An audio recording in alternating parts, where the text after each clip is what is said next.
Yesterday, Kylie Miller was named the Big Ten Setter of the Week. Could you speak to the impact she's been on the program so far, particularly over the last two games? Yeah, I think she's playing well, and nice to get that recognition. But we got a long way to go. But it was good for her to get a little love this early in the season, and certainly well deserved. And, Rachel Kelly's been a significant part of the rotation so far. What are your thoughts on her ability to step in right away as a freshman and make an impact? Yeah, I've been really impressed with her performance. Really steady, seems to be in control a lot, and of course playing really well too. So yeah, we're certainly excited with the way she's performed. Yeah. This weekend, you're taking on Oregon and Stanford. What do you expect to see out of both of those teams? Yeah, some more good volleyball. We have a pretty robust schedule here this preseason, and we're excited to, go learn a little bit more and get tested. Stanford's playing well, Oregon's playing well, so a couple of other good matches.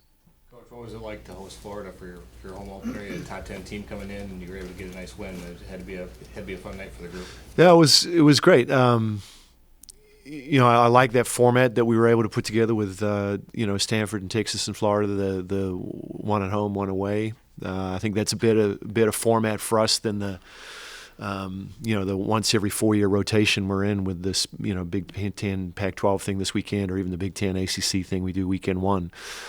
So yeah, it was kind of a new format. I thought it was really successful. But to the match, yeah, great crowd, and it was good mojo in the Pav as always. We got great fans, and they came out for us. It was wonderful. What have you seen out of the team, out of the first 4 matches here, that has you encouraged? Well, I think just the fact that we're continuing to improve is really encouraging. Not that you expect these things to be completely formed at the beginning of the year, but contrary, I think, to most people's understanding, the preseason is about learning and really trying to figure out, where you need to be come conference time. And I think this group's done a really nice job of that. So hopefully we'll expect some more growth this week. And like I said, we'll get tested a lot this weekend. Is that your schedule based on what you think you have for talent, or do you just want to go play the best all the time and find out regardless of where you're at in your... It's a bit of both. I guess there is some method to the madness, but mainly it's if we want to be among the best at the end, let's see what they're doing now. And fortunately, the way it's set up, we're playing some of the best teams in all the different conferences, so we get a pretty good idea of what's out there.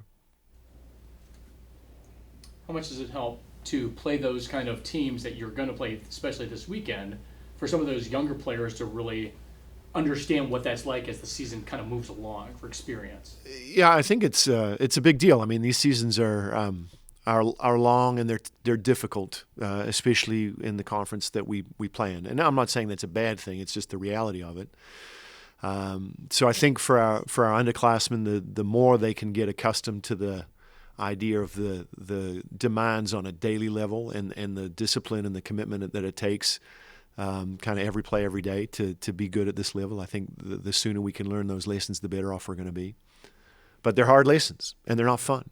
It's not great being uncomfortable. It's not great getting squeezed. It's not great having your weaknesses exploited or exposed. But it's like pay me now or pay me later. At some point, you're going to pay. So we try to figure some stuff out here so that maybe we can be better down the road. But isn't that the best way to, I'll say, grow as far as go through that kind of adversity versus... Sure. Yeah, but the current narrative in society is not about let's put you in a really difficult situation so that you might fail and grow from that. That's not what social media is representing, is all the times people failed before they got to live their dream existence that's captured in 1 second of a 24-hour day, or whatever the representation is. The current narrative is not about development. It's not about hard work, and I think this group's doing a good job of getting in there and grinding through some tough stuff and figuring out ways to be successful. Isn't the Big Ten kind of a microcosm of that too, though? I mean, your non-conference prepares you for another battleground. That's right. Yeah, I mean, that's exactly right. We just we know what we're getting in for. So the idea that you'd somehow, tiptoe around the preseason and then, all of a sudden you're running into a Mack truck when the season starts or conference season starts doesn't make much sense. So like we said, let's find out some stuff now. And we know we're going to be a work in progress like every other team there. The parity across, I think, all teams in women's volleyball now is getting stronger. And so it's going to be tough preseason, it's going to be tough in season, it's going to be tough postseason. So let's just get used to that. It's an interesting lesson to teach. How do you, I guess, explain that to players, especially new ones? Well, you got to give them some perspective. Everyone likes the idea of being successful, whatever that should mean in college sports. To us, that means, obviously competitive excellence, but academic excellence, and hopefully some personal development along the way. I mean, we're coaching volleyball, but in and of itself, we're teaching life as well. Well, at least I think we should be. So to that end, the idea of talking about success is really easy, but the idea of actually having the discipline to do the things that you need to be successful are important lessons for our athletes to learn. So we just we have to. We have to sell it, right? We're coaches, and we get to be salespeople first, and then if we get the buy-in, then we get to be change agents. Then we get to try to influence change. But if we can't get the buy-in, then we're not going to change anything. Anything else for Coach? All right, everybody. Always a pleasure.